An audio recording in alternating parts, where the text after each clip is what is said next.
दोस्तों नमस्कार। दोस्तों मैं विमल शाही आप सभी लोगों का अपने चैनल में स्वागत करता हूं और उम्मीद करता हूं कि आप लोग सब लोग स्वस्थ होंगे एवं मस्त होंगे। सभी राष्ट्रवादियों और सनातनियों से ये निवेदन रहेगा कि आप लोग मेरे चैनल को सब्सक्राइब कर लीजिए और वीडियो को लाइक एवं शेयर भी कीजिए। दोस्तों हम लोग बात करने जा रहे हैं कुछ एक ऐसे मुद्दे की जिसकी चर्चा अभी तक शायद किसी ने नहीं की है। तो उस मुद्दे पर मैं आप सभी लोगों का ध्यान आकर्षित करना चाहूंगा। दोस्तों बिहार में जो राजनीतिक घटनाक्रम है वो काफी तेजी से बदल रहा है और अगर आप इस घटनाक्रम को बंगाल के चुनाव के साथ जोड़कर देखेंगे तो आपको समझ में आएगा कि टोटालिटी में हो क्या रहा है। दोस्तों मामला शुरू होता है अभी से करीब 10 या 15 दिन पहले। अमित शाह का दौरा होता है बिहार के सीमांचल के एरियाज में। सीमांचल के एरियाज में कौन कौन से डिस्ट्रिक्ट आते हैं? पूर्णिया, कटिहार, किशनगंज, अररिया। ये जो सीमांचल के एरिया है जो जाकर पश्चिम बंगाल के सिलीगुड़ी बॉर्डर और जो चिकन नेक होता है जहां से बांग्लादेश का बॉर्डर लगता है उससे जाकर मिलता है। और अभी पश्चिम बंगाल में चुनाव भी है। पश्चिम बंगाल में इन्हीं कॉरिडोर को काटकर अलग करने की साजिश से बहुत सारे लोग कर रहे हैं। आपने देखा होगा उमर खालिद और दिल्ली ड्यू का कुछ जो लड़के थे वो शर्जिल इमाम, ये सब उसी चिकन नेक को काटने की बात है कहकर अभी तक जेल में सड़ रहे हैं। तो अमित शाह का दौरा जो हुआ था उसमें ये बात काफी ये बात जो है काफी महत्वपूर्ण रूप से उठा था कि क्या अमित शाह कुछ ऐसा करने जा रहे हैं कि बिहार के कुछ हिस्से को लेकर और पश्चिम बंगाल के कुछ हिस्से को लेकर एक यूटी बना दिया जाए। ऐसा कुछ अमित शाह का प्लान है क्या? अभी इसके बारे में चर्चा बिल्कुल इनिशियल स्टेज पर है। लेकिन अभी देखिए कुछ लोग कह रहे थे कि नीतीश कुमार के राज्यसभा जाने का प्लान बहुत पहले से बना हुआ है और कुछ लोग कहते हैं कि ये जो नीतीश कुमार के राज्यसभा जाने का प्लान बहुत जल्दबाजी में लिया गया है।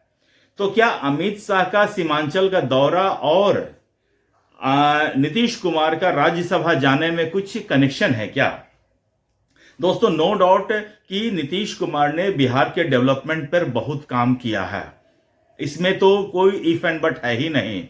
चाहे वो रोड्स का आप कंडीशन देखिए, चाहे वो बच्चियों में शिक्षा का स्तर को देखिए, चाहे वो इलेक्ट्रिसिटी का इश्यूज को देखिए, इन सब फ्रंट पर नीतीश कुमार ने बहुत अच्छा काम किया है।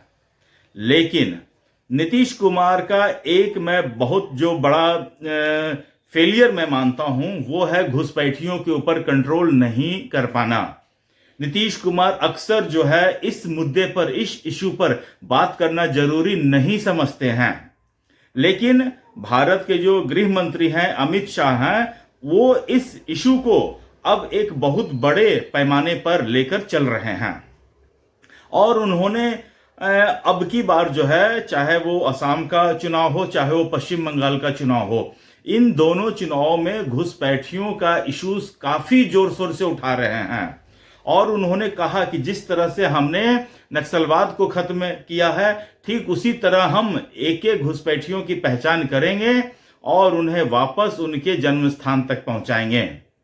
तो इसी सिलसिले में मेरा जहां तक मानना है, मेरा जहां तक पॉलिटिक्स का जो ज्ञान है या जो एनालिटिक्स है जो मैं कर पा रहा हूं, वो मैं देख रहा हूं कि नीतीश कुमार इस मामले में जहां सॉफ्ट थे, तो अगर ये फैसला आनन फानन में हुआ है तो मुझे लगता है कि नीतीश कुमार के ऊपर अमित शाह का या फिर नरेंद्र मोदी का बहुत बड़ा दबाव रहा होगा कि हमें इस मुद्दे पर काम करने के लिए आप कुछ दिन तक बिहार से बाहर रहिए, क्योंकि बांग्लादेश से जो घुसपैठिए आते हैं वो पश्चिम बंगाल चिकन नेक के रास्ते जो है वो बिहार में ही घुसते हैं और बिहार के जो कुछ जिले का जो मैंने आपको नाम बताया है, पूर्णिया, अररिया, कटिहार, किशनगंज, इन सब क्षेत्रों में मुसलमानों की जनसंख्या जो है 60% से भी ज्यादा हो चुका है।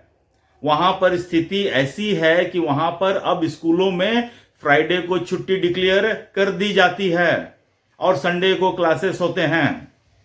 कुछ अगर उनको एक दो न्यूज चैनल पर मैंने देखा था कि अगर उन्हें आप मना करो कि आप संडे की छुट्टी क्यों कर रहे हैं, तो कह रहे हैं कि अगर हम ऐसा नहीं करेंगे तो बच्चे स्कूल में नहीं आएंगे। तो मेरा ऐसा मानना है कि इस इशू पर, सेक्युलरिज्म के इशू पर नीतीश कुमार और जेडीयू थोड़ा सा सॉफ्ट पड़ रही है। तो मुझे लगता है कि अगर ये फैसला आनन फानन में हुआ है, बहुत कम समय में हुआ है, जल्दबाजी में हुआ है, तो मुझे लगता है कि इसके पीछे अमित शाह की बहुत बड़ी कोई प्लानिंग दिख रही है मुझे। क्योंकि मुझे लग रहा है कि अब ये जो, पहले तो मैं इसे र्यूमर ही मानता था, मैं इस मुद्दे पर अभी तक कोई वीडियो बनाया नहीं हूं कि यूटी भी बनाया जा सकता है। लेकिन आज मैं सोच रहा था कि नीतीश कुमार, कुछ लोग कह रहे हैं कि जल्दीबाजी में फैसला है, कुछ लोग पुराना, मतलब कि बहुत दिन से ये फैसला पेंडिंग था इसलिए जा रहे हैं। तो कोई आदमी मुख्यमंत्री है, 25 साल से 20-22 साल से मुख्यमंत्री है, अचानक वो राज्यसभा के लिए मुख्यमंत्री को जैसा पोस्ट को ठुकरा दे, ये किसी की समझ में नहीं आ रहा है।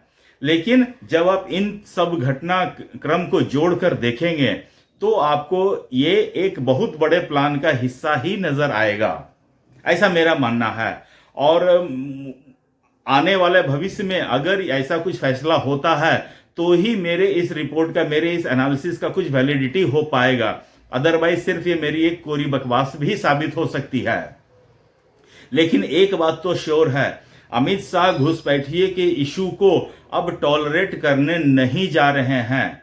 अगर पश्चिम बंगाल में भारतीय जनता पार्टी की सरकार बनती है और बिहार में इनकी ऑलरेडी सरकार रहेगी, तो मुझे लगता है कि यूटी बनाने में फिर किसी तरह की कोई परेशानी नहीं आएगी, किसी तरह का कोई रुकावट, जिसे आप कह सकते हैं पॉलिटिकल रुकावट, नहीं आएगा और अमित शाह अपने इस काम को बहुत ही सरलता के साथ अंजाम दे पाएंगे।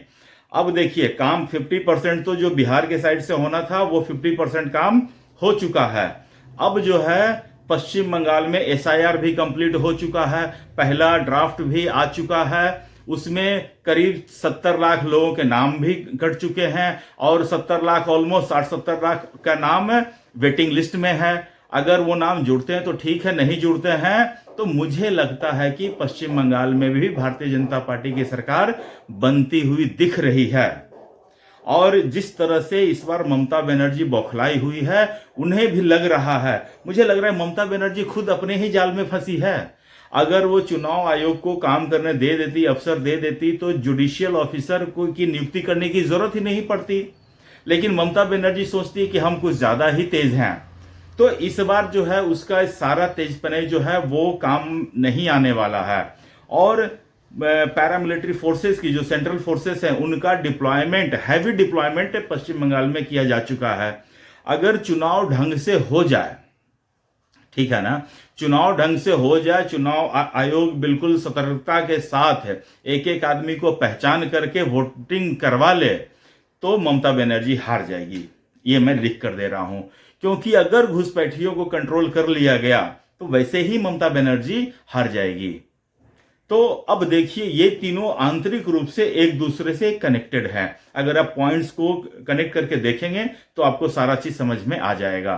तो दोस्तों, आज के लिए मुझे इतना ही अपडेट देना है। आप लोग अपना ख्याल रखिए, स्वस्थ रहिए, मस्त रहिए। तब तक ले नमस्कार, बाय।